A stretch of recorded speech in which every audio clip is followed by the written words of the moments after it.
Hello dear students, welcome in today's class. Today's topic is one word substitution.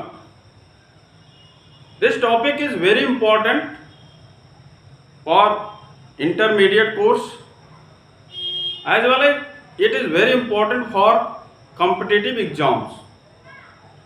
यह topic किसी भी competitive exams के लिए अथवा इंटरमीडिएट कोर्स के बोर्ड परीक्षार्थियों के लिए बहुत महत्वपूर्ण है.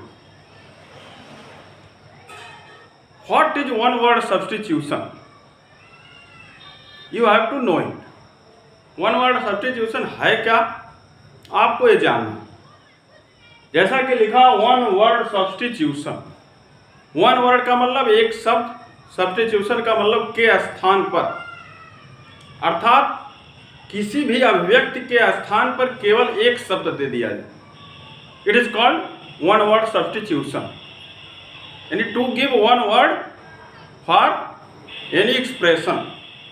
किसी भी एक्सप्रेशन अथवा अभिव्यक्ति अथवा ग्रुप ऑफ वर्ड्स, उनके स्थान पर केवल एक ही शब्द रखना ही वन वर्ड सब्स्टिट्यूशन कहलाता है. जैसा कि हिंदी में भी ऐसे क्वेश्चन आते हैं. जैसा कि क्वेश्चन पूछ लिया को जो कभी न मरता हो, जिसकी मृत्यु कभी न होती हो, तो आप एक शब्द में कहते हैं अमर.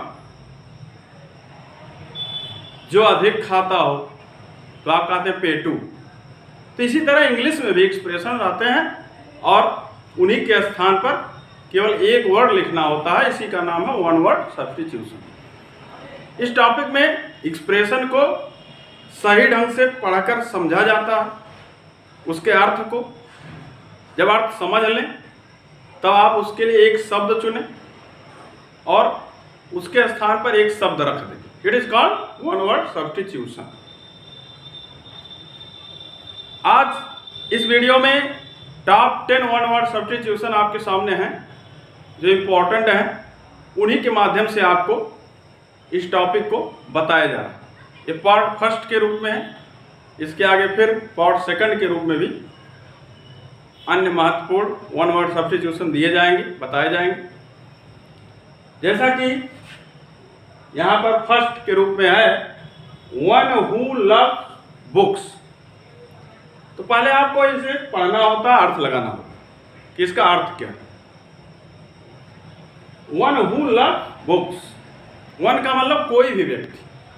हु जो, लव्स बुक्स किताबों से प्रेम करता हो.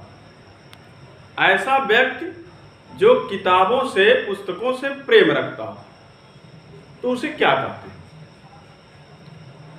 तो हिंदी में उसे कहेंगे पुस्तक प्रेमी. हिंदी में उसको कहते हैं पुस्तक प्रेमी.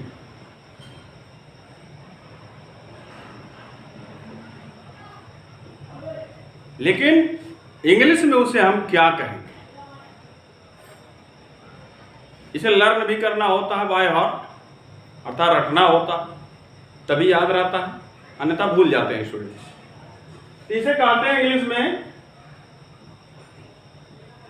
बिब्लियोफाइल.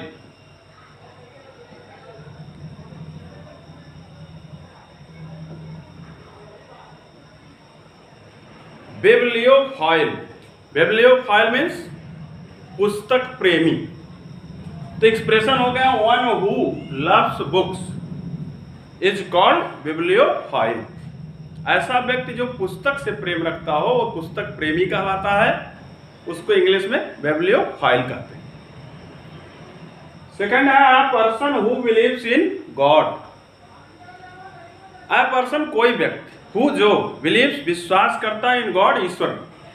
ऐसा व्यक्ति जो ईश्वर में विश्वास रखता हो उसे क्या कहेंगे? तो आप सुने होंगे आस्तिक और नास्तिक दो होते हैं. जो ईश्वर में विश्वास रखता है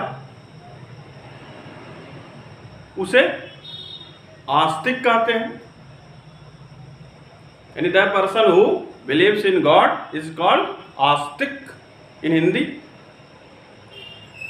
और जो नहीं विश्वास करता, who doesn't believe in God, is called नास्तिक इन हिंदी. तो ईश्वर में विश्वास करने वाले व्यक्ति को आस्तिक कहा जाता है.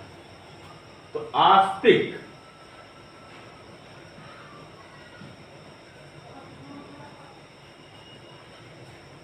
में क्या कहेंगे उसे? इंग्लिश में कहेंगे थीस्ट, THEIST। थीस्ट मीन्स आस्तिक। अब यहीं पर इसका विपरीत भी बता दिया जाए, माना कि one who doesn't believe in God अथवा person who doesn't believe in God, ऐसा व्यक्ति जो ईश्वर में विश्वास नहीं रखता, इज कॉल्ड नास्तिक इन हिंदी। इंग्लिश में क्या कहें? एथिस्ट। यहां अगर ए लगा दें, थीस्ट के पहले ए लगा दिया जाए, एथिस्ट, तो नास्तिक का स्वरूप ले लेगा। थर्ड है man whose wife is dead, ऐसा व्यक्ति जिसकी पत्नी मर चुकी है, अर्थात जिसकी पत्नी की मौत हो चुकी हो, तो आप उसे क्या कहेंगे? हिंदी में कहते हैं विधुर। जिस पत्नी का पति मरता है उसे तो विधवा कहते हैं, विडो। और पति की अगर पत्नी मर गई तो विधुर।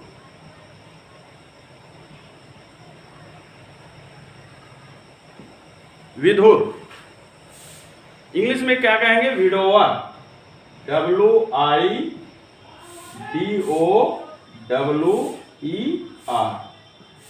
विडोवर। विडो है तो विधवा, उसी में अर लग गया तो विधुर, जिसकी पत्नी मर गई, इज कॉल्ड विडोवर। नेक्स्ट है one who believes in fate, ऐसा व्यक्ति जो फेट में, फेट का मतलब भाग्य, ऐसा व्यक्ति जो फेट अर्थात भाग्य में विश्वास करता हो, उसे क्या कहते हैं? उसे कहते हैं भाग्यवादी, अर्थात भाग्य में विश्वास करने वाला व्यक्ति, भाग्यवादी।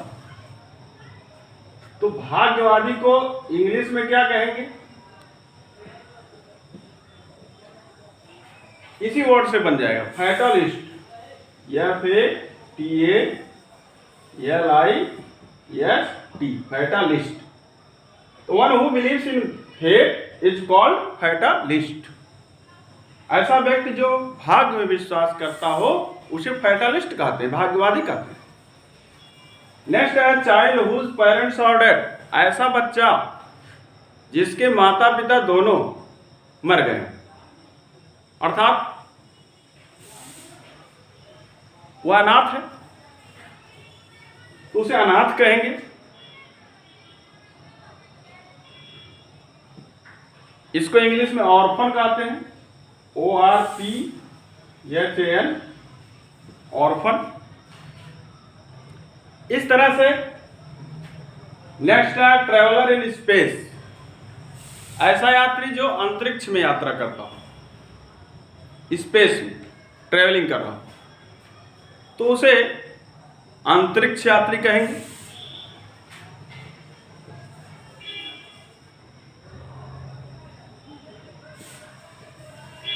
अंतरिक्ष यात्री। I traveller in space is called अंतरिक्ष यात्री इन हिंदी। इंग्लिश में क्या कहेंगे? एस्ट्रोनॉट, ASTRONAUT,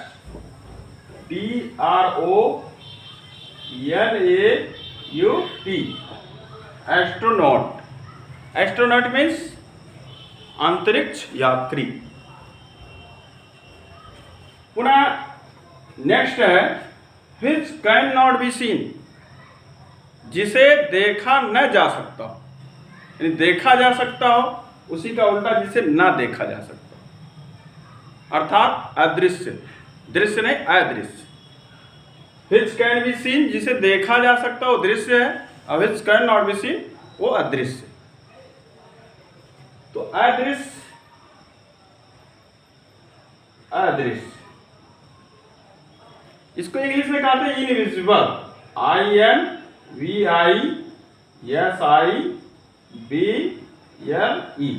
इनविजिबल, अदृश्य। इसी का विपरीत होगा दृश्य, which कैन बी सीन, जिसमें नॉट न हो, जिसे देखा जा सकता हो, तो दृश्य हो जाएगा, तो इन हटा देंगे, विजिबल हो जाएगा। और अगर निगेटिव है तो अदृश्य है, इनविजिबल हो गया, अदृश्य। नेक्स्ट है the ceremony of shaving the head. Ceremony का मतलब संस्कार होता है, शेविंग का मतलब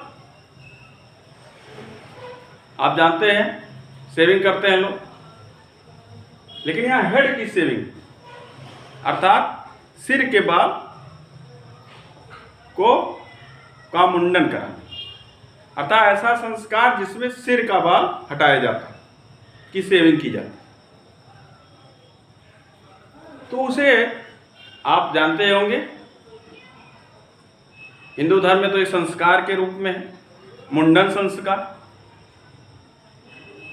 तो उसी को वो पूछ रहा है कि ऐसा संस्कार जिसमें सिर के बाल हटाए जाते हैं, जिनका सेविंग होता है सिर के बाल का, तो उसे मुंडन संस्कार कहते हैं। इंग्लिश में क्या कहेंगे? टॉन्स्योर।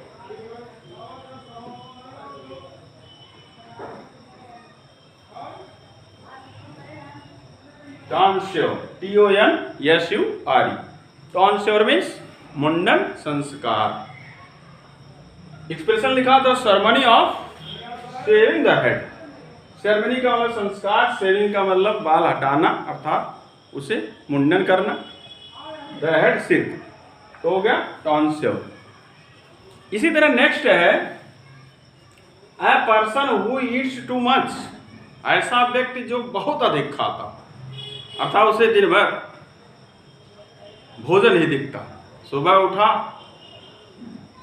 मुंह धोया नहीं धोया और खाना शुरू हो गया, चाहे बासी है चाहे ताजा, चाहे सूखा है चाहे रूखा हो, खाना शुरू कर दिया सुअरों की तरह। तो उसे क्या कहेंगे? तो उसे पेटू हम कहते हैं कि हरदम खाना ही खोजता हो व्यक्ति, हर वक्त उसे पेट ही अपना दिखाई देता है, पेट खाली। तो जो बहुत अधिक खाता हो, जो है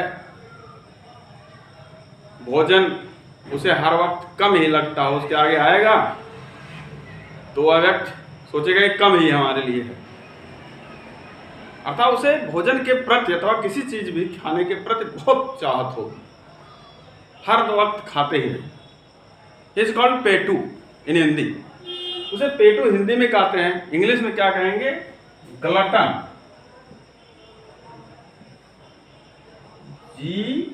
GLUTTON।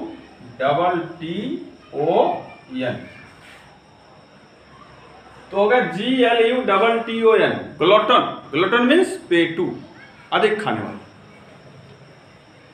आज के टॉपिक का लास्ट है A remedy of all kinds of diseases। Remedy means होता है उपचार। ऑल काइंड सभी प्रकार के, डिजीजेज रोगों का, सभी प्रकार के रोगों का जो उपचार करे उसे क्या कहते हैं? अर्थात दुनिया का कोई भी रोग हो और ऐसी दवा हो जो उसका उपचार कर दे, तो उसे हमारे देश में रामबाण दवा कहते हैं। क्या कहते हैं? रामबाण।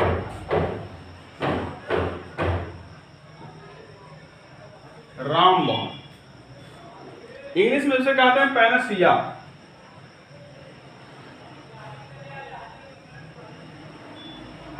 पैनासिया कहते हैं, PANACEA, पैनासिया। इस तरह से एक्सप्रेशन के लिए वन वर्ड रख देना, एक शब्द बता देना ही वन वर्ड सब्स्टिट्यूशन कहलाता है। और यह महत्वपूर्ण टॉपिक होता है कॉम्पिटिटिव एग्जाम्स के लिए भी और बोर्ड परीक्षार्थियों के लिए भी। तो आप लोग इसे बाय हार्ट लर्न कर लीजिएगा। ये पार्ट फर्स्ट के रूप में है, फिर अन्य महत्वपूर्ण one word substitution part second के रूप में जल्दी ही आपके सामने लाया जाएगा। आज यहीं तक, फिर दूसरे क्लास में मिलेंगे। Thank you so much, bye.